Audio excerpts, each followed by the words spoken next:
I'm Dr. Ellen Kindelsperger. And I'm Dr. Sarah Ceschin. And we are clinicians Collaborating over coffee. And today we are talking about peroneal tendinitis. So, Dr. Sarah, what is peroneal tendinitis? Actually, you know what? What are the peroneals? Let's start with that. Brilliant. Yeah, peroneals, fun fact, were called fibularis. Did you learn that in school? Maybe. I used to get them confused all the time. Fibularis longus, fibularis brevis, because they Okay. live near the fibula. Mhm. This isn't your entire fibula, but here's the foot. But here's mine. My panther Yes. type though. So the inner skeleton, exoskeleton. Yeah. Other foot. So you have your tibia in front here, okay? That's the big one. But you have your fibula on the side. That's that little knob on the side here. So these right here are your peroneals. Yep, and they live on the outside. They kind of, well, there's two of them. Sometimes, well, I shouldn't say sometimes. So the third one no one talks about, and we won't in this video because it doesn't matter, but you have your Peroneus Longus, which by name is a longer muscle. So it starts more up here, wraps around your ankle bone, and then goes underneath your foot to your big toe. Mhm. Yeah. Long journey. And the other one called Peroneus brevis, same path, just a little bit shorter. So it stops at the base of the fifth metatarsal here. Mm-hmm. Okay, so the peroneus is a foot everter. So eversion, so if this is outside of your ankle here, means that you're everting like this. It's also an ankle stabilizer, right? It is an ankle stabilizer. Yeah. Also an ankle plantar flexor. So plantar flexor meaning that you plant and you flex. Plantar Mostly flexor. coming from Peroneus longus, right? 'Cause Yeah. It's attaching to that big toe and helping you push. And we all know how important our big toe is as runners. Yes. Yeah, so that is what the peroneals are. But peroneal tendinitis is just simply inflammation of those tendons. Yeah. Mm-hmm. Possibly due to overuse. Sometimes maybe I've had a client of mine do too much balance work too soon, and so it was too soon, too much, too fast, and yeah, she got peroneal tendinitis. Yeah, which when you think about balance work, because they're stabilizers, like Dr. Ellen said, this tends to be a little bit more of a common injury in trail running. Yeah, just the irregularity of the trail versus road, which is very predictable, just leads to this muscle activating more and possibly leading to tendinitis. Yeah, another reason why peroneal tendinitis happens that I've seen too is a compensatory injury, if you will, because we don't have enough ankle mobility. So when we talk about ankle mobility, really we care mostly about the ability of our ankle to go this way.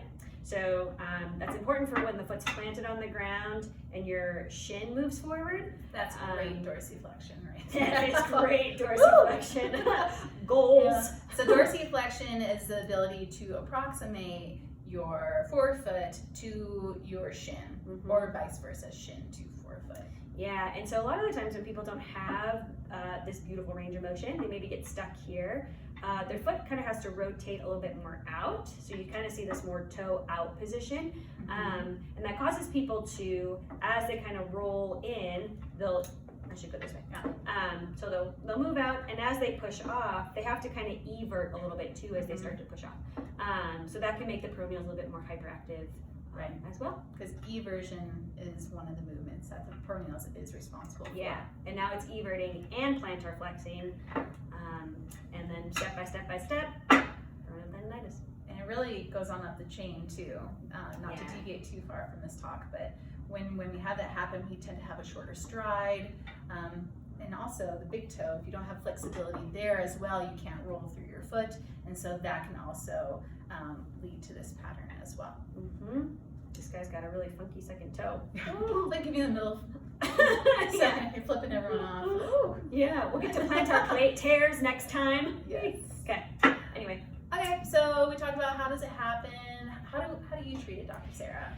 Yeah, so kind of what I start with treatment. I do a lot of dry needling. I feel like everyone kind of knows that at this point, but Just like directly to the peroneals? actually directly to the peroneals. Yeah, sometimes to the calves as well, since we're talking about getting ankle mobility. But a lot of the times, like we've talked about, this is an overuse injury, and so those muscles are A, probably tight, and B, overactive. And so there's a few things you can do with dry needling as far as techniques go, but I usually like to start needling the muscle tissue and a really gentle stim to try to calm it down.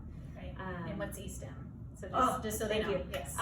E-stim sounds insane, but it's electrical stimulation. And I promise it helps reduce tension as you tense up thinking about it. But yeah, so anyway. you have the needles in there, and you have like these little wand, like electrical things. Yeah. And she touches it to them, and then she gets a contraction out of the needles that way. Yeah. So usually start with that, because a lot of times you have to kind of calm down that tension or hyperactivity, if you will. And then maybe some soft tissue, but then roll right into exercises. So ankle mobility, strengthening the calf muscles and the other plantar flexors of the area, working on balance. How about you? Some calf stretches and calf raises, that type of stuff. Yes. Yeah. So I adjust the ankle, and so adjusting this joint right here, and the cuboid and navicular, so these bones right in through here to increase that dorsiflexion. I might even adjust the first toe or work on the soft tissue of the first toe.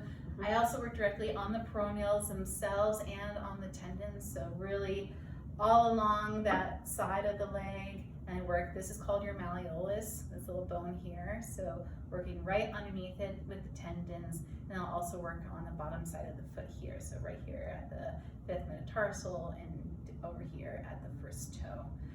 I do some rock taping as well to help support the ankle, and then I also do corrective exercises as well. Yeah. Is rock tape the same as KT tape? Same concept, different company.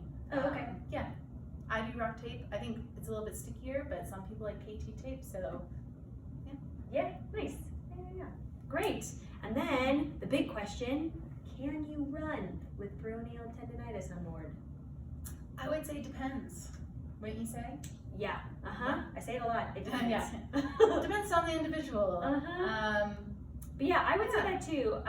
Really, it depends on like how severe it is, like you know how irritable it is. Is it just kind of mildly painful while you're running, but then as soon as you're done, it's over with. Doesn't bother you the next day. Yeah. Might be okay. Yeah, and it's if you've been letting it fester, might take longer to get out of. So I do say a small period of rest, depending on the situation. Getting off that foot, maybe getting on a bike instead, or going for a swim, just to reduce the pounding on the ankle, to give it a chance to heal itself. And allow us, if you're going to spend money to come see us, then you might as well put yourself in the best position. But then we gradually bring you back, like everything should be gradual, right? When you return to activity. So you might start with a fartlek or a short run, and if you feel great, then we can go longer, so on and so forth. Yeah, I feel like a tendinitis is kind of like a bear that you don't want to awaken. No. Right? So when you go back, you're like tiptoeing around the bear, like, is everything kind of poking okay? at it. Poking at it. Yeah, are you fine? Hopefully it stays in angry. hibernation. Yes. So that's peroneal tendinitis in a big little nutshell. Yeah. We didn't talk about supinators and pronators though, so why don't we just stick that in there, because I'm sure a lot of you are thinking like, oh, I supinate or I pronate.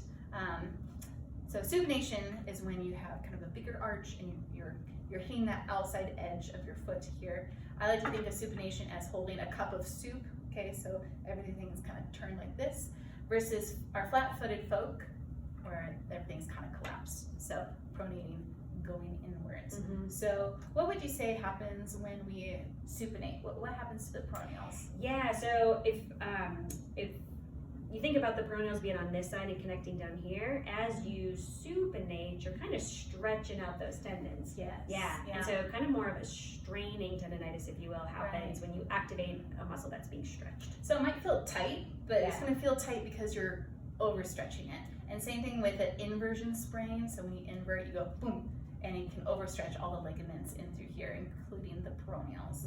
So on the flip side, when you pronate, you're kind of crunching down the tendons here, and you're transferring more of your weight and more activation into the peroneals here. So kind of opposite things that happen with your foot, but it's almost like the same result. Like there's going to be tension because one is overstretched and one is overactivated.